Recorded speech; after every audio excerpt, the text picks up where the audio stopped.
This is hard work. Glad we got some young men out here to do it. This is track 3, and they're taking a break in the sun and the shade right now. Let me walk over and talk to Mr. Dunn, who is the head of all this. My beautiful brother, what's your name? Marvin Dunn. Okay, what are you doing out here today? I just got here, Brother Robinson asked me to come. What are we doing here today? We are excavating the site of the Rosewood Masonic Lodge. Okay. And we are logging artifacts that we're finding here so that they may eventually be used in an exhibit of artifacts of Rosewood. What's your interest in this, and why are you doing it? Well, I'm a historian. I've just finished a book on the history of anti-black violence in Florida.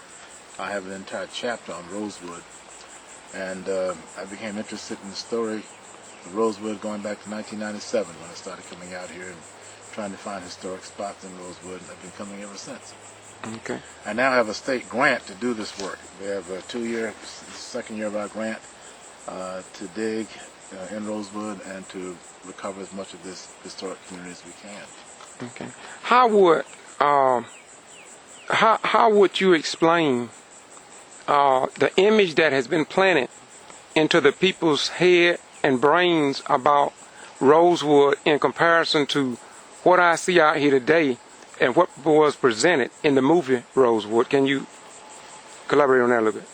Well, the movie, like most movies based on historical facts, it was not completely accurate. I'd say maybe 70% of the movie was accurate. Today, we don't see the kind of outright violent, burn down the town attacks on blacks in Florida as we saw in 1923 when this happened. The attack now is much more economic, much more social marginalization of blacks, and that's all a part of the legacy of discrimination that this country has known. So compared to 1923, when this town was burned down, blacks are certainly not at risk as they were at that time, not of physical death, but economic death, economic risk remains with us just as it was in 1923. Okay. And I noticed that Cedar Keys, a lot of people, they are referred to Cedar Keys, but often they forget to mention Rosewood. How far is Cedar Keys is here, and are there any blacks living in Cedar Keys or in Rosewood today? Cedar Key is 9 miles west of Rosewood, right up the Gulf of Mexico. There are a few black families living in Cedar Key today. There are no blacks living in Rosewood that I know of. And about 5 years ago, with a partner of mine, I purchased 5 acres of land in Rosewood. And part of the old railroad track ran through the land that we purchased.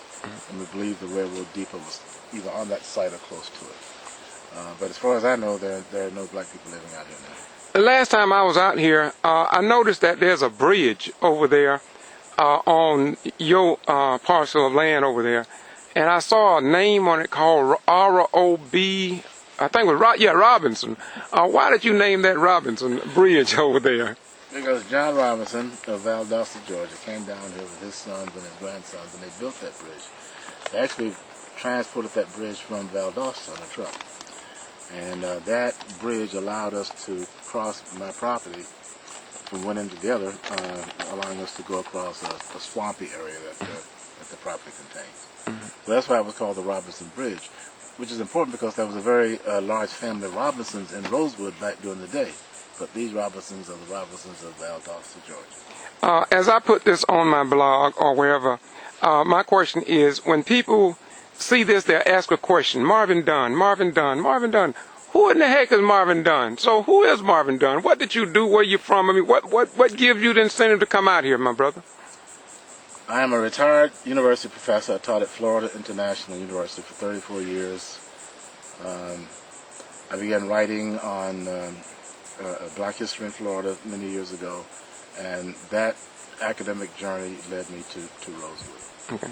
And how can people purchase your book? You say you have a book or several books. How can people purchase them under what label or publishing company?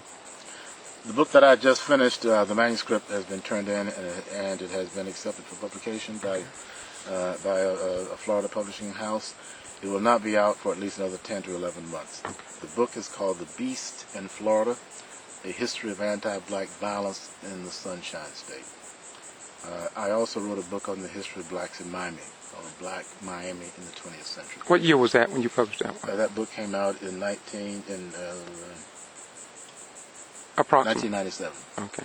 Okay, we're getting ready to close this down, but I also want you to, I would not close this out without you telling me what is the flavor of the people in this community in relationship to what you were trying to do out here and others. And I think in January of this year, you also had another event out here also. And expound on those two things before we close this out, please. Well, we had a Return to Rosewood event on January 2nd of this year. That was the anniversary of the Rosewood Massacre. The first person died on January 2nd, 1923. So we had people come back to Rosewood. Some of the descendants of Rosewood people came out, and local folks as well. Some of the people here are not happy about this work. Wow. Some of the people are very pleased with it and very generous in allowing us to have access to their property.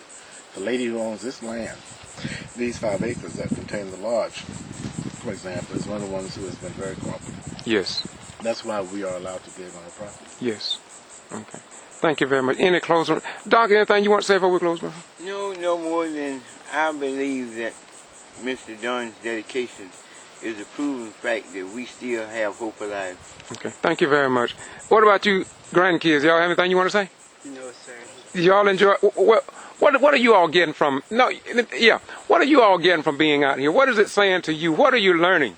We are learning some very important historical facts that you could not learn in school because they do not tell you this type of stuff.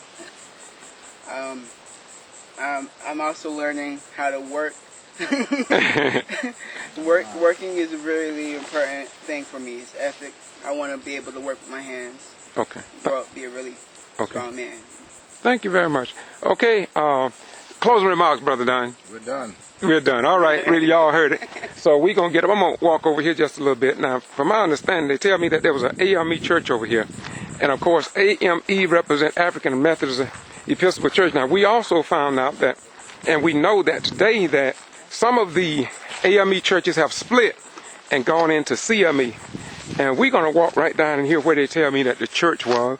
And it's something about out here is that when you come to open areas such as in this area right here, you can tell that something was here years ago.